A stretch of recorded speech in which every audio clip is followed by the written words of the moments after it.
In the spring of 1834, somewhere in the rolling hills of central Virginia, a discovery was made that would forever change how we understand the depths of human evil. 47 children, ages ranging from 6 to 16, were found chained in a basement beneath what appeared to be an ordinary farmhouse. The children bore no resemblance to each other, spoke different languages, and when questioned, could only whisper one name through their tears: Mother Sullivan. The local sheriff's report, buried for over a century in the Henrico County archives, describes scenes so disturbing that 3 of the investigating officers resigned from duty within a week. What makes this case truly haunting isn't just the horror of what was found, but the chilling realization that Constance Sullivan had been operating her twisted enterprise for over 2 decades without detection. The children called her Mother, but the truth behind that title would prove far more sinister than anyone could have imagined. Before we continue with the story of the Sullivan family and their unspeakable secrets, I want to ask you something important. This channel isn't for everyone, only for the bravest souls who dare to confront the darkest chapters of American history. If you've made it this far, you're not like most people. You understand that some truths are too horrifying to ignore, no matter how much they disturb us. So hit that subscribe button and join our community of true mystery seekers. And tell me in the comments, what state are you listening from? Are you brave enough to hear stories like this from your own backyard? The question that haunted investigators then, and continues to perplex historians today, is how such a massive operation could have gone undetected for so long in a close-knit rural community. The Virginia of 1834 was a land caught between 2 worlds. The old plantation system still dominated the social landscape, while whispers of industrial change drifted down from the north. In this environment, the small farming community of Millbrook, a collection of perhaps 50 families spread across the gentle slopes of Henrico County, represented the typical American rural settlement of the era. Most residents farmed tobacco or corn, traded at Henderson's general store, and gathered for social events at the one-room schoolhouse that doubled as a community meeting hall. The Sullivan property sat on the outskirts of this community, a modest 2-story wooden farmhouse surrounded by nearly 200 acres of prime agricultural land.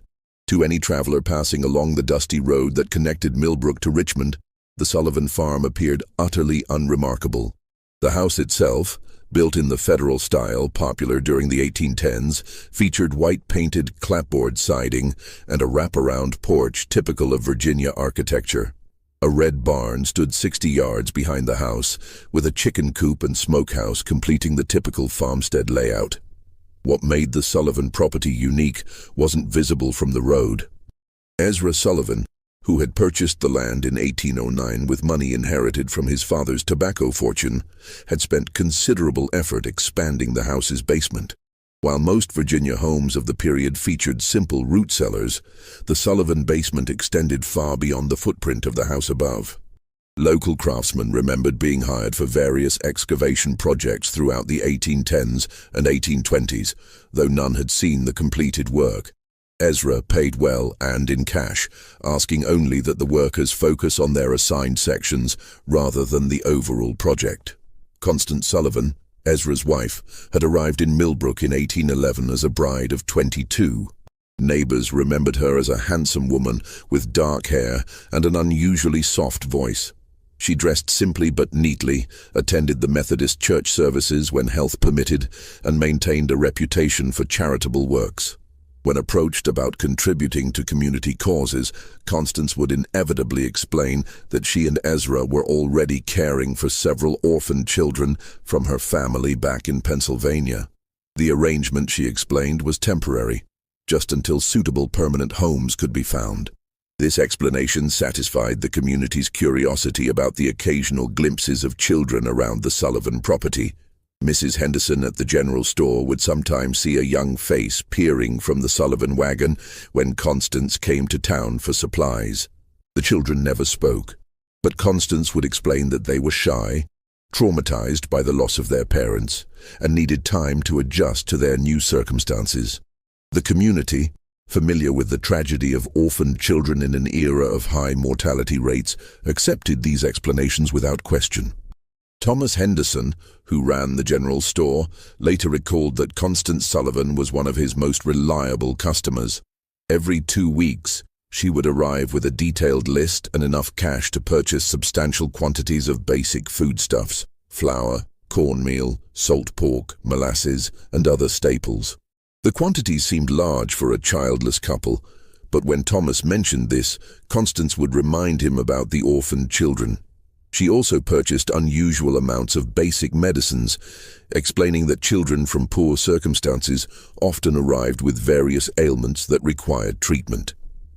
The Sullivan farm operated on a schedule that puzzled some neighbors. While most farming families rose with the sun and worked until dusk, activity at the Sullivan property often continued well into the evening. Lights could be seen in the farmhouse windows at unusual hours, and the sound of hammering or construction work sometimes echoed across the fields during the night. When asked about these activities, Ezra would explain that he was making improvements to accommodate the growing number of children in their care. Dr. Marcus Whitfield, the traveling physician who served the Millbrook area, remembered being called to the Sullivan farm on several occasions during the 1820s and early 1830s. Each time he was told that one of the orphaned children had fallen ill and needed medical attention. However, Dr. Whitfield was never permitted to examine the children directly. Instead, Constance would describe the symptoms and request specific medications. When the doctor insisted on seeing his patients, Constance would explain that the children were too frightened of strangers, too traumatized by their experiences to allow examination by unfamiliar men. The deception was so complete that even the local pastor, Reverend Samuel Matthews, believed in the Sullivan family's charitable work. During his occasional visits to the farm, Reverend Matthews would praise Constance and Ezra for their Christian compassion in caring for so many unfortunate children.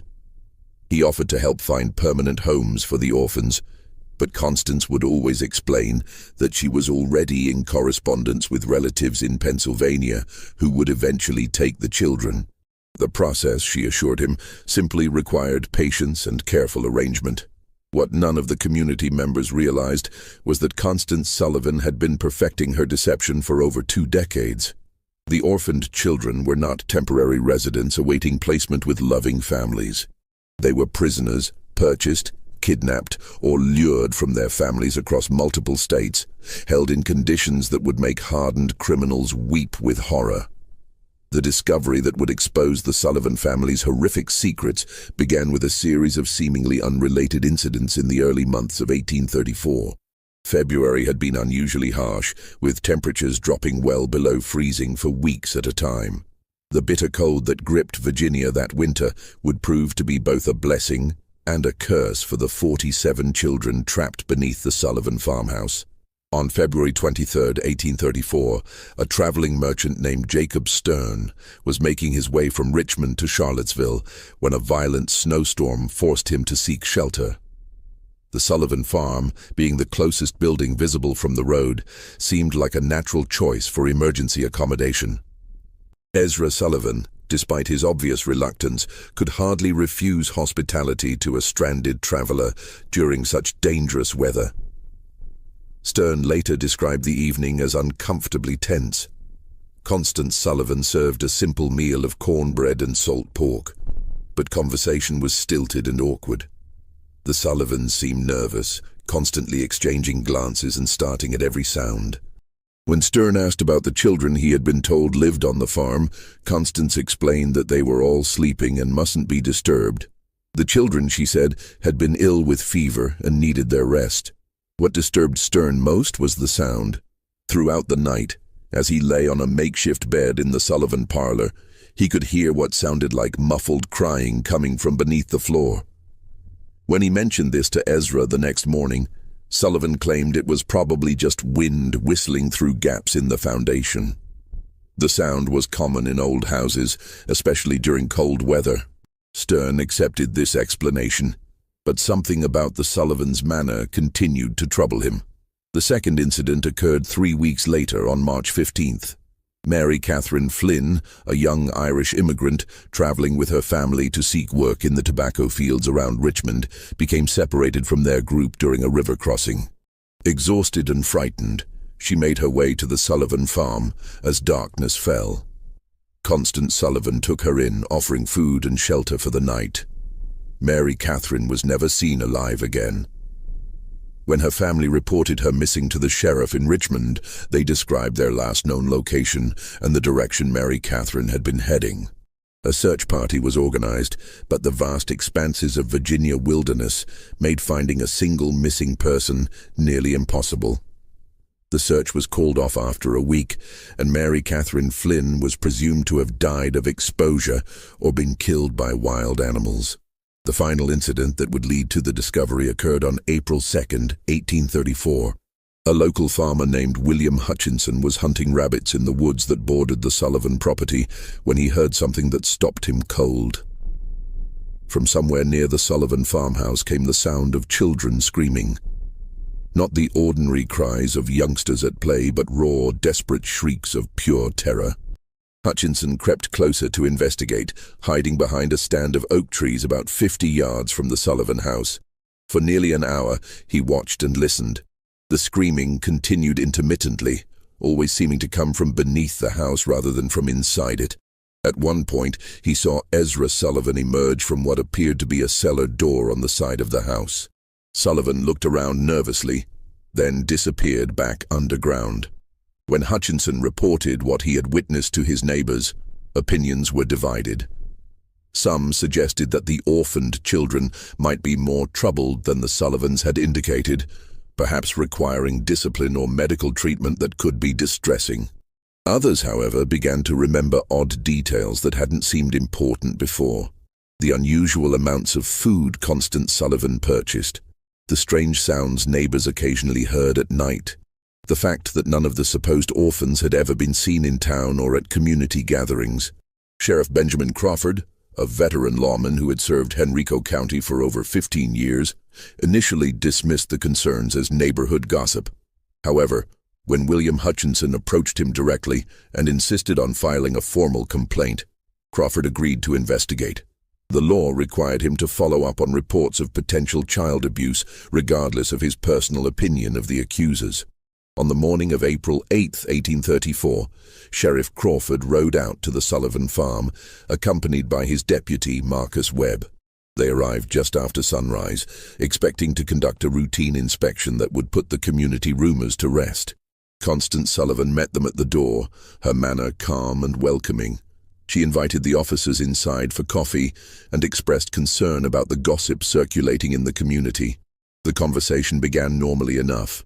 Constance explained again about the orphaned children, showed the officers letters she claimed to have received from relatives in Pennsylvania, and offered to arrange for the children to meet with Sheriff Crawford once they recovered from their recent illness. Everything seemed perfectly reasonable until Deputy Webb asked to use the privy. As Webb walked around the side of the house, he noticed something that made his blood run cold. The cellar door that William Hutchinson had seen Ezra Sullivan using was secured with 3 separate padlocks. Heavy chains wrapped around the door handles, and the wood around the locks showed signs of desperate clawing, as if someone had tried to scratch their way out from the inside. When Webb returned to the house and quietly informed Sheriff Crawford about what he had observed, both men knew they were dealing with something far more serious than community gossip. Crawford politely asked Constance to show them the cellar, explaining that a thorough inspection would help put the rumors to rest. The change in Constance Sullivan's demeanor was immediate and chilling. Her face went pale, her hands began to tremble, and she began stammering about how the cellar was dangerous, how the children weren't allowed down there, how there was nothing to see but old farm equipment and storage. That was when they heard it. From somewhere beneath their feet came the sound of children crying, followed by a weak voice calling for help. The sound was muffled but unmistakable, and it was coming from directly below the kitchen where they stood. The immediate aftermath of that first discovery would haunt Sheriff Crawford for the rest of his life. When he and Deputy Webb forced open the cellar door, the stench that rose from the darkness below was overwhelming. A mixture of human waste, unwashed bodies, and something else that Crawford later described as the smell of despair itself. The basement that Ezra Sullivan had spent over 2 decades constructing was a masterpiece of calculated cruelty. The main chamber stretched far beyond the footprint of the house above, extending into the earth like an underground warren. Stone walls, carefully mortared and designed to muffle sound, created a series of interconnected rooms. The largest chamber, directly beneath the kitchen, housed most of the children. They were chained to iron rings embedded in the stone walls, each child secured by shackles around their ankles. The chains were long enough to allow movement within a small area, but prevented any possibility of escape. The children ranged in age from approximately 6 to 16 years old.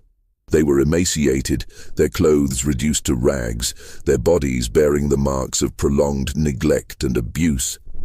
Many showed signs of illness, fever, respiratory problems, and skin conditions that came from living in the damp, unventilated underground space. What struck both officers most forcefully was the silence. After the initial cries for help, the children said nothing. They simply stared at the newcomers with eyes that held no hope, no expectation of rescue. Deputy Webb, a father of 4, had to leave the basement twice to vomit. Sheriff Crawford, despite his years of law enforcement experience, found himself unable to process the full scope of what he was seeing. The methodical nature of the imprisonment, the evidence of long-term planning, the sheer number of victims, it was beyond anything in his experience or imagination. In the smaller chambers, Crawford and Webb found evidence of the Sullivan system of control. One room contained stocks and restraining devices for punishment. Another held what appeared to be a primitive medical area where the children were treated for injuries and illnesses, not out of compassion, but to keep them alive and functional. A third room contained detailed records that would prove crucial to the investigation. Names, ages, dates of arrival, and notes about each child's condition and behavior. The records revealed the scope of the Sullivan operation. Children had been arriving at the farm regularly since 1812, shortly after Constance Sullivan came to Millbrook. The sources varied. Some were orphans purchased from overwhelmed poorhouses. Others were runaways lured by promises of food and shelter, and still others appeared to have been simply kidnapped from their families. The record showed that over the years, more than 90 children had passed through the Sullivan basement. The obvious question, what had happened to the others, was answered in the most horrifying way possible. In a separate chamber, reached through a narrow passage that required crawling. Crawford and Webb found the remains of at least 36 children. Some appeared to have died from illness or malnutrition. Others showed signs of violence. All had been buried in shallow graves beneath the basement floor, their bodies covered with lime to control odor and decay. The investigation that followed the initial discovery would continue for months, as authorities struggled to understand how such a massive criminal enterprise had operated undetected for over 2 decades. The answer lay in Constance Sullivan's genius for deception and her understanding of human psychology. She had created a persona that was almost perfectly designed to avoid suspicion in a rural 1830s community. The character of the charitable woman caring for orphaned children appealed to the community's Christian values while explaining away any unusual aspects of the Sullivan household. The story of traumatized children who were too frightened to interact with strangers provided a ready excuse for why the supposed orphans were never seen in public. The claim that permanent homes were being arranged with distant relatives explained why the children never seemed to leave the farm. Even more cleverly, Constance had created multiple layers of protection for her operation. The children were taught to call her mother, ensuring that if anyone ever overheard them, it would seem like a natural family relationship. The few times children had been glimpsed by outsiders, they had been carefully coached to remain silent and appear shy rather than terrified. The substantial food purchases were explained by the presence of multiple children, while the medical supplies were justified by the supposed poor health of orphaned youngsters. The physical setup of the operation was equally well planned. The basement construction had been spread over many years, with different workers handling different aspects of the project. No single craftsman had seen the complete layout or understood the true purpose of the modifications. The soundproofing was effective enough that even close neighbors rarely heard anything suspicious, and when they did, the sounds could be explained as ordinary farm activities or the normal noise of children playing. Perhaps most disturbing was the psychological control system that Constance had developed. The children were told that they had been abandoned by their families, that no one was looking for them, and that the outside world was dangerous and hostile. Those who behaved properly were given slightly better food and living conditions. Those who caused trouble were subjected to punishments that served as examples to the others. Over time, most of the children accepted their captivity as simply the way their lives were meant to be. The community's reaction to the discovery was one of complete shock and disbelief. Many residents initially refused to believe that Constance Sullivan, the quiet woman who had lived among them for over 20 years, could be capable of such monstrous acts. Some suggested that she must have been coerced by her husband, or that the whole situation was somehow a misunderstanding. These denials became impossible to maintain as more evidence emerged. The detailed records found in the basement included not just information about the children, but also correspondence with criminal contacts in other states. Constance Sullivan had been part of a network that trafficked in children, buying and selling young victims across state lines. The Sullivan farm was just one operation in a larger criminal enterprise that stretched from Pennsylvania to Georgia.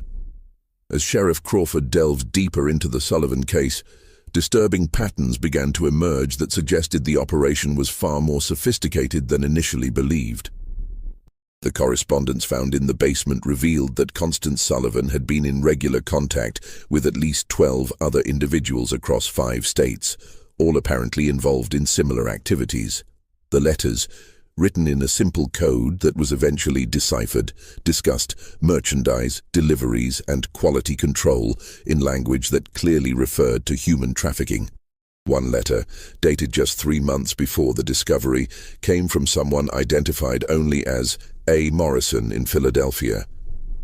Morrison wrote that he had 6 new items of varying ages and conditions that would be suitable for your requirements. The letter included detailed descriptions of the children, their approximate ages, and their physical conditions. Most disturbingly, it included notes about their temperaments, which children were compliant and which might require additional training. The financial records painted an even more horrifying picture. Constance Sullivan had been paying between $50 and $200 per child, depending on age and condition. She had also been receiving payments from other locations, suggesting that the Sullivan farm served as both a destination and a distribution point for trafficked children. The total amount of money involved was staggering for the time period. Over $8,000 in transactions over 2 decades, equivalent to several $100,000 in modern currency. Dr. Marcus Whitfield, the traveling physician who had been called to the Sullivan farm on several occasions, became a key witness as the investigation expanded. Under questioning, he revealed that Constance Sullivan had always been unusually specific about the medications she requested. She had detailed knowledge of treating malnutrition, respiratory infections, and other conditions common in severely neglected children. She had also asked for sedatives and other drugs that could be used to control difficult prisoners. The doctor's testimony led to another chilling realization. Constance Sullivan had been systematically studying how to keep large numbers of children alive under conditions of extreme deprivation. The medical supplies she purchased, the questions she asked, even the layout of the basement, everything was designed to maximize the survival rate of her prisoners while minimizing the resources required to maintain them. Local businessman Thomas Henderson provided additional pieces of the puzzle. A review of his sales record showed that Constance Sullivan had been purchasing increasing quantities of basic supplies over the years. What appeared to be the growing needs of a charitable household was actually evidence of an expanding criminal operation. Henderson also remembered specific requests for items that seemed unusual at the time: extra blankets, large quantities of children's clothing, and bulk purchases of simple medicines. The investigation also revealed the role of Ezra Sullivan in the operation. While Constance appeared to be the mastermind, Ezra was responsible for the physical maintenance of the prison and the handling of the children. Several of the surviving victims, when they were finally able to speak, described him as the enforcer who carried out punishments and maintained discipline. His construction work on the basement hadn't been just expansion. It had been constant refinement of a system designed to hold human beings in captivity. The most disturbing revelation came from analyzing the records of children who had disappeared from the Sullivan farm over the years. The ledgers showed that some children had been transferred to other locations, suggesting a network of buyers and sellers across multiple states. Others had been marked as unsuitable or problematic, entries that corresponded with the remains found in the basement burial chamber. The scope of the investigation expanded as authorities in other states began examining their own unsolved disappearances. Missing children reports from Pennsylvania, Maryland, North Carolina, and South Carolina showed disturbing similarities. Many of the missing children fit the profile of those found at the Sullivan farm: poor, orphaned, or from families that were unlikely to have resources to search for them extensively. Federal marshals were called in to coordinate the multi-state investigation.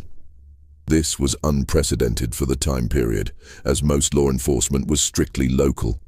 The Sullivan case represented one of the first major criminal investigations to cross state lines and involve federal authorities. The legal implications were complicated by the fact that many of the crimes had occurred in different jurisdictions under different laws. As weeks passed, more survivors began to tell their stories. The accounts were remarkably consistent, describing years of imprisonment, systematic abuse, and psychological manipulation.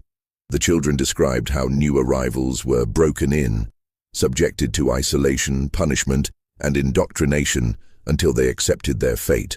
They spoke of a complex hierarchy among the prisoners, with older children given minor privileges in exchange for helping to control younger ones. The survivors also revealed the extent of Constance Sullivan's psychological manipulation. She had convinced many of the children that they were worthless, that their families had sold them or abandoned them, and that they deserved their treatment. Some of the older children, who had been imprisoned for years, initially resisted rescue efforts because they had been conditioned to believe that the outside world was even more dangerous than their captivity. The investigation uncovered evidence of Sullivan's methods for acquiring victims. She had developed relationships with corrupt officials at poorhouses and orphanages who would provide children in exchange for payments. She had also cultivated contacts among criminal elements in major cities who could identify vulnerable children, runaways, street orphans, and others who wouldn't be missed immediately. Perhaps most chillingly, the records showed that the Sullivan operation had been expanding in recent years. The number of children being held had increased, and there were plans in the correspondence for establishing similar facilities in other locations. The discovery at the Sullivan farm had apparently interrupted a criminal enterprise that was on the verge of becoming a much larger operation. The breakthrough that would lead to the complete exposure of the Sullivan network came from an unexpected source. Among the surviving children was a girl named Rebecca, approximately 14 years old, who had been held longer than any of the others. Unlike the other children who had been broken by their ordeal, Rebecca had maintained a spark of defiance and an extraordinary memory for details.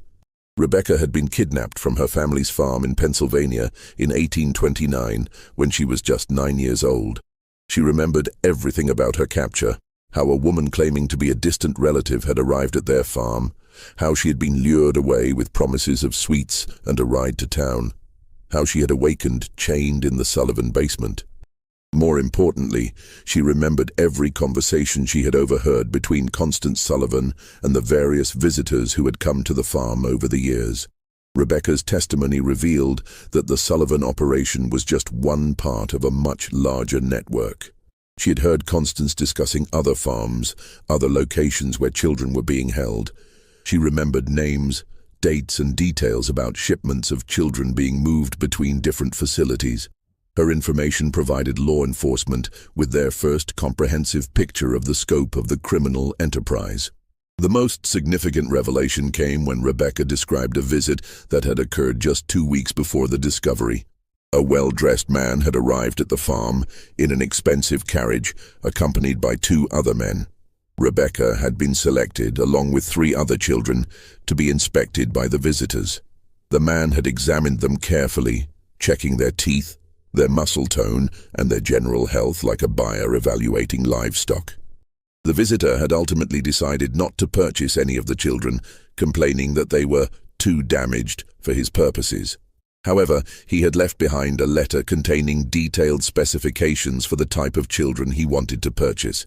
The letter, which was found among Constance Sullivan's papers, described requirements for children of specific ages, physical characteristics, and temperaments.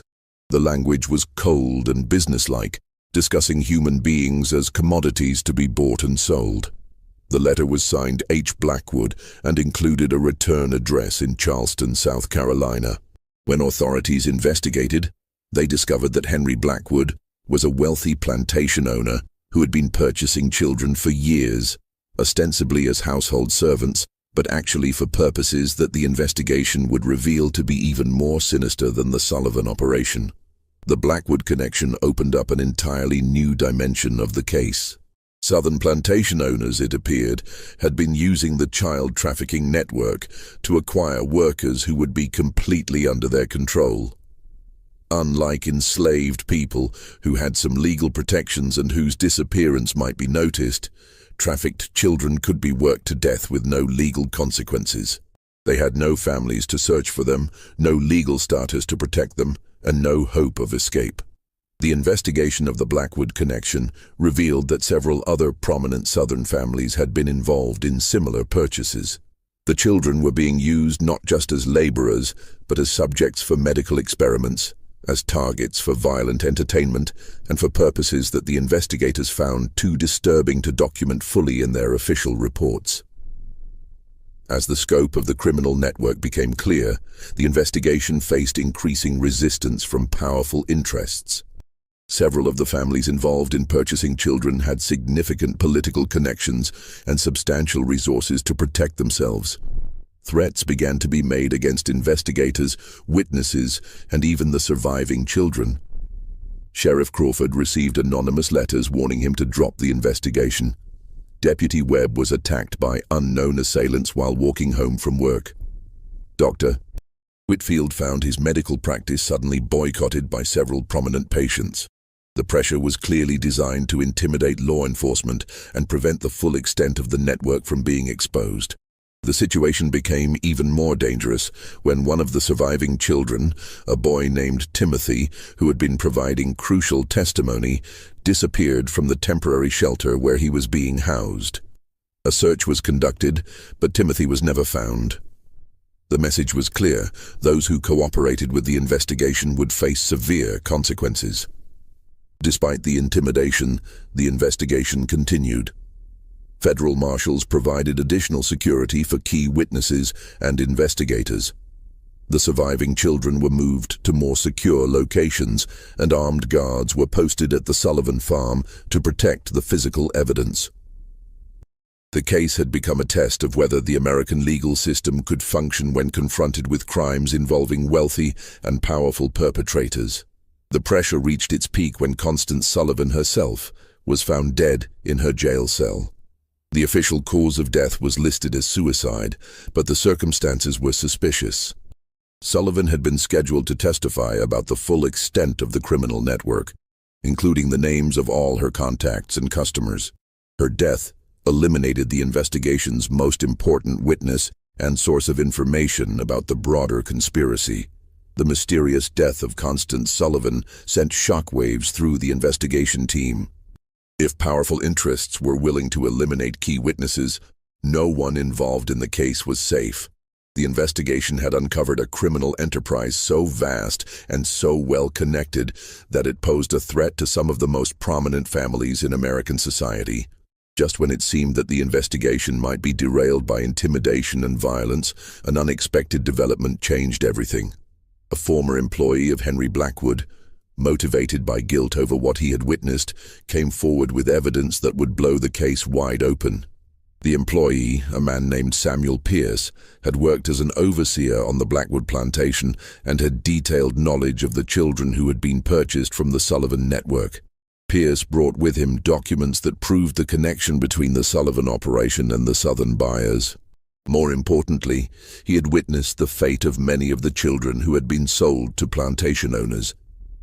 His testimony would provide the final pieces of the puzzle and expose the full horror of what had been happening to America's most vulnerable children. Samuel Pierce's testimony before the federal grand jury in Richmond would go down as one of the most disturbing accounts in American legal history. Pierce, a man in his 40s with weathered hands and haunted eyes, had worked for Henry Blackwood for over a decade. What he had seen on the Blackwood plantation and what he revealed about the fate of the Sullivan children shocked even the seasoned investigators who had thought they understood the scope of the criminal enterprise. Pierce described how the Blackwood plantation operated two separate systems. The main plantation used enslaved labor for cotton production, operating under the typical, though brutal, economic model of Southern agriculture. However, Blackwood had also established what Pierce called the experimental quarters, a separate facility where the trafficked children were held for purposes that had nothing to do with agricultural production. The children purchased from the Sullivan network were used as subjects for medical experiments that Blackwood conducted with several associates, including 2 physicians from Charleston Medical College.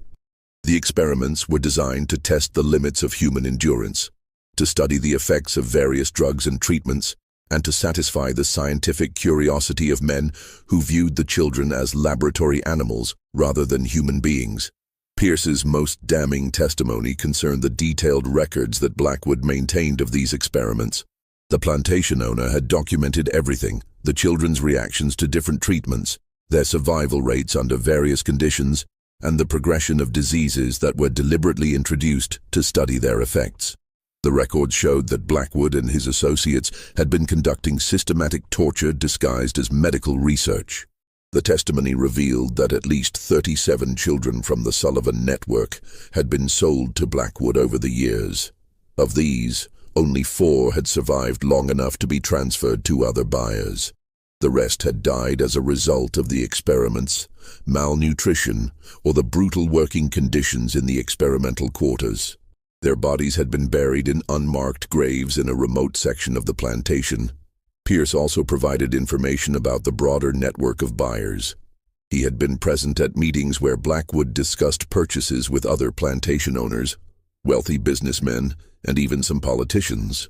The conversations he overheard revealed that the trafficking network extended far beyond what investigators had imagined.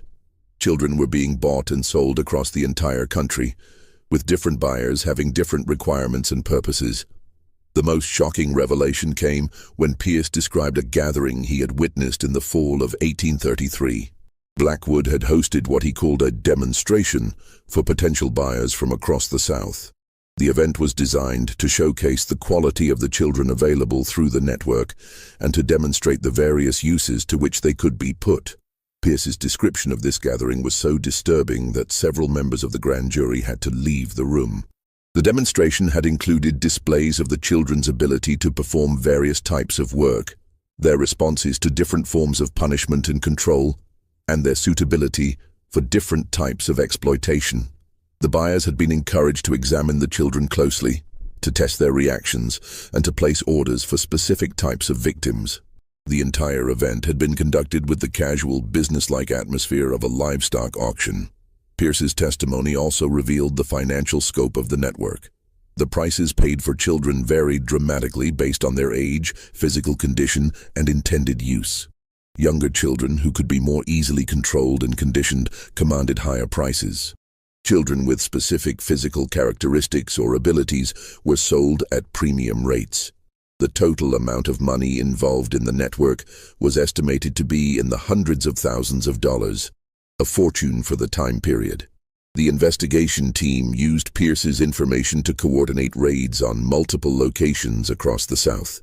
Federal marshals working with local law enforcement simultaneously struck at plantations, warehouses, and other facilities where trafficked children were being held.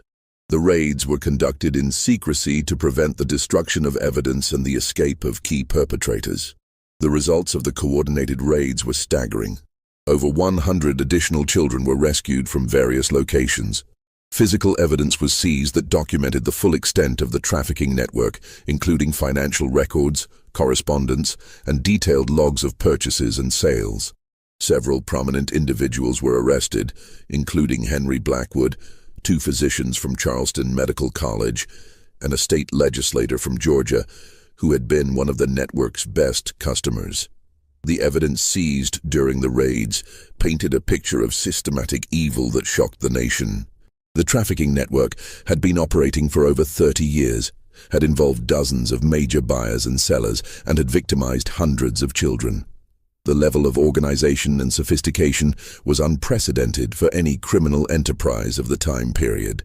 The medical experiments conducted by Blackwood and his associates were documented in horrifying detail. The record showed that the experimenters had deliberately infected children with diseases to study their progression, had tested various poisons and toxins, and had conducted surgical procedures without anesthesia or proper medical training. The children had been treated as disposable research subjects, their lives valued only for the scientific knowledge that could be extracted from their suffering.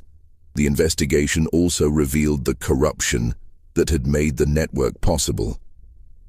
Officials at orphanages, poorhouses, and local governments had been bribed to provide children or to ignore their disappearances. Judges had been paid to declare children abandoned or to approve adoptions that were actually sales. Even some law enforcement officials had been involved in covering up evidence and intimidating witnesses. The legal proceedings that followed would drag on for years, as prosecutors struggled to bring justice to victims of crimes that had occurred across multiple states and jurisdictions. The complexity of the case, combined with the wealth and political connections of many of the defendants, made prosecution extremely difficult. Several key defendants escaped conviction on technical grounds or through the influence of powerful allies. However, the public exposure of the trafficking network had profound effects that extended far beyond the legal proceedings. The Sullivan case became a catalyst for the first federal legislation addressing child trafficking and abuse. It led to reforms in the oversight of orphanages and poorhouses, and to the establishment of new legal protections for vulnerable children. The final resolution of the Sullivan case would take nearly 5 years to complete, but its impact on American society was immediate and profound. The public reaction to the revelations was one of horrified fascination mixed with a determination to prevent such atrocities from happening again. Newspapers across the country covered the story in unprecedented detail, with many publications dedicating entire issues to the investigation's findings. The surviving children faced a long and difficult path to recovery. Most had been held for years and had no memory of life before their captivity. The 47 children rescued from the Sullivan basement required extensive medical treatment, psychological care, and patient work to help them readjust to normal human interaction. Many never fully recovered from their ordeal, carrying physical and emotional scars for the rest of their lives.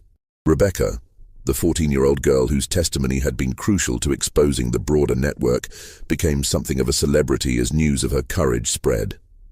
However, the attention proved overwhelming for someone who had endured such trauma. She was eventually placed with a Quaker family in Pennsylvania who provided the quiet, supportive environment she needed to heal. Rebecca lived to be 73 years old, eventually marrying and raising a family of her own, but she never spoke publicly about her experiences again after the trial testimony. The legal proceedings revealed the full extent of the corruption that had enabled the trafficking network. Ezra Sullivan, who had been captured during the initial raid, was convicted on multiple charges of kidnapping, imprisonment, and murder. He was executed by hanging in Richmond on November 15, 1836, before a crowd of over 3,000 people. His last words, according to witnesses, were a confession that he had followed the devil's path and a plea for forgiveness from the children he had helped to torture. Henry Blackwood's trial became a sensation that exposed the dark underbelly of Southern plantation society. The medical records seized from his plantation provided evidence of systematic torture and murder that shocked even hardened observers. Blackwood was convicted of multiple murders and sentenced to death, but his execution was delayed for years by appeals and political maneuvering. He eventually died in prison in 1841, reportedly of a heart attack, though some suspected he had been poisoned by associates who feared he might reveal additional secrets. The two physicians from Charleston Medical College who had participated in the experiments were expelled from the medical profession and sentenced to long prison terms. Their cases led to new regulations governing medical research and the treatment of human subjects.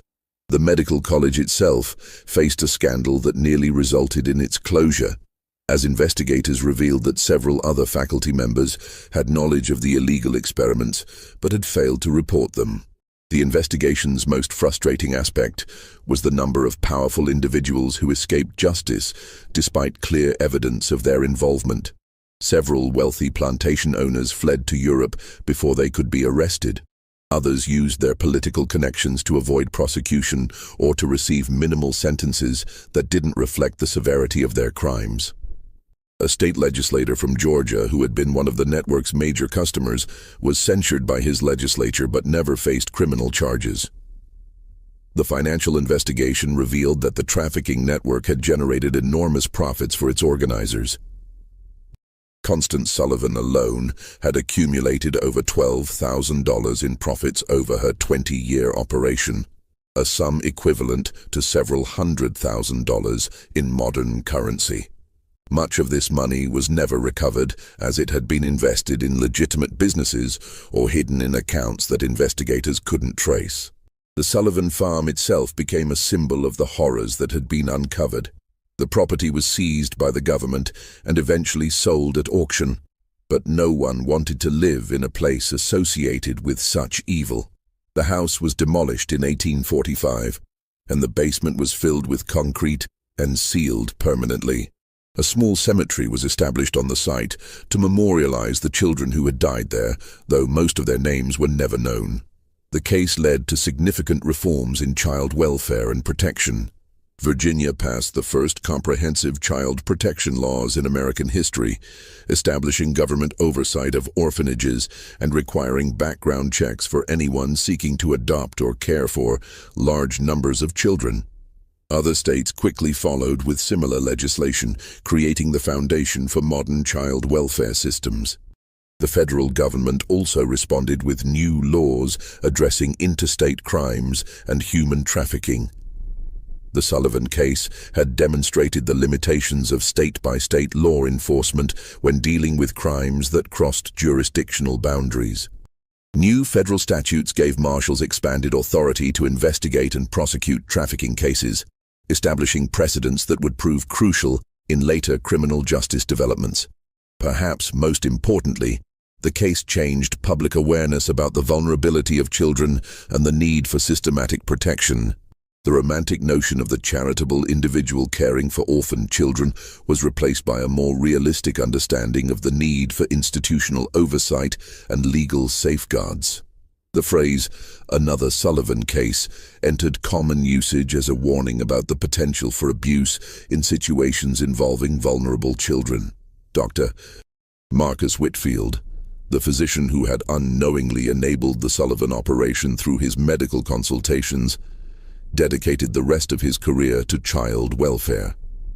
He established free clinics specifically for orphaned and abandoned children, and became an advocate for reforms in medical practice that would prevent physicians from being manipulated by criminals.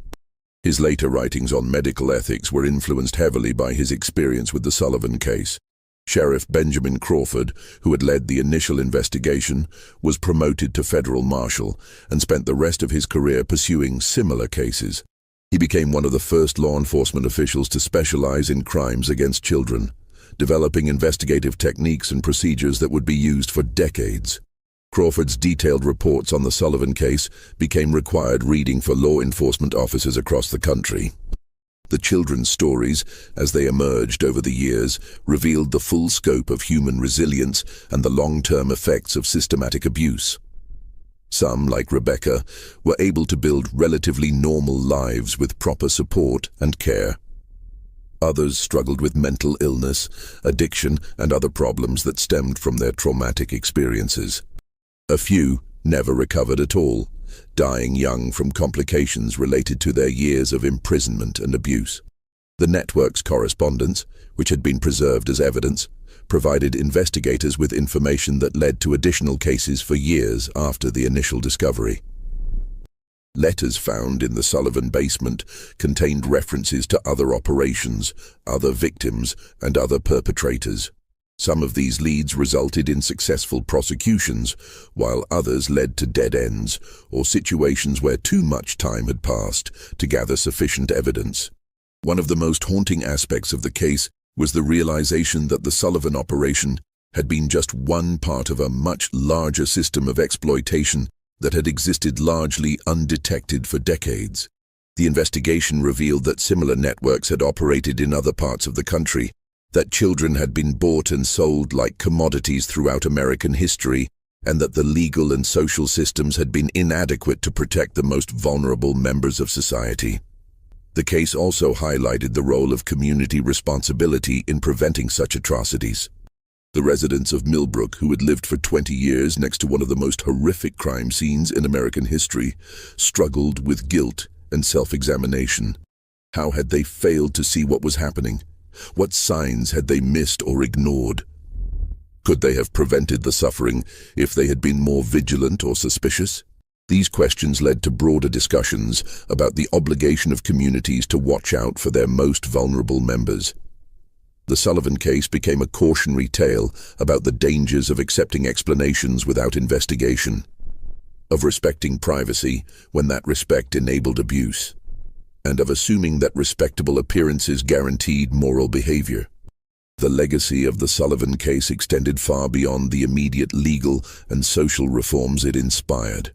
The detailed documentation of the investigation, including the correspondence, financial records, and testimony, became an invaluable resource for understanding the history of crime and exploitation in America. Historians, criminologists, and social reformers would study the case for generations, using it to understand how systematic evil could flourish in apparently normal communities. In the end, the Sullivan family's reign of terror was brought to an end not by sophisticated police work or advanced investigative techniques, but by the simple courage of ordinary people who refused to ignore obvious signs of trouble.